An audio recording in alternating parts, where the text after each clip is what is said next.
광종은 고려를 세운 태조 왕건의 아들로 고려 4대 왕이에요. 고려가 건국된 지 30여 년밖에 되지 않았는데 벌써 네 번째 왕이 나옵니다. 왕건은 지방 호족이나 부하들의 딸들 29명이나 부인으로 두었어요. 그들을 자기 편으로 만들려고 한 거예요. 아들은 25명, 딸은 9명을 낳았고요. 나라를 세우는데 공을 세운 공신들도 3등 공신까지 해서 모두 2000여 명이나 되었지요.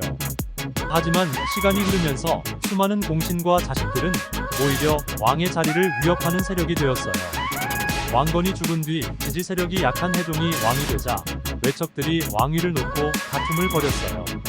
늘 불안에 시달리던 해종은 2년 만에 죽고 동생인 정종이 왕이 되었어요. 정종은 왕권을 안정시키려고 노력했지만 그도 쉽지 않았지요.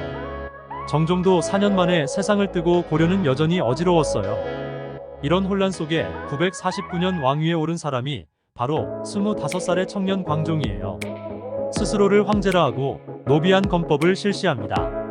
젊고 의욕이 강했던 광종이었지만 처음에는 발톱을 숨길 수밖에 없었어요. 주변 호족들의 눈치를 살펴야 했거든요.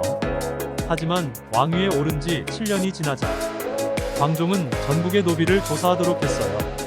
원래 양인이었다 불법적으로 노비가 된 사람들을 다시 양인으로 해방시켜주는 노비안 건법을 실시했습니다.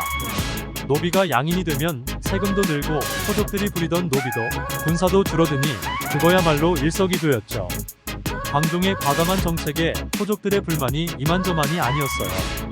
하지만 드러내놓고 반대할 수 없었지요. 광종이 뜻을 절대 굽히지 않았거든요. 공신들의 눈치를 보지 않아도 될 정도로 차츰 왕권은 강해지고 있었고요.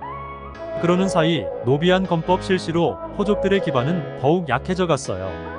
그동안은 전쟁터에서 공을 세우거나 호족 혹은 공신인 아버지를 두어야 출세하기 쉬웠지요.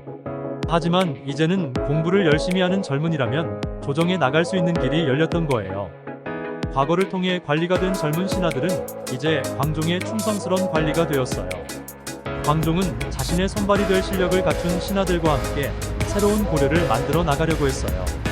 강력한 왕권을 바탕으로 말이에요. 당시 고려의 관리들은 제각각 다른 옷을 입고 있었어요. 건국 초기라 아직은 복장이 통일되지 않았어요. 그러다 보니 질서가 제대로 잡히지 않았지요. 광종은 관리들의 옷 색깔을 정했어요.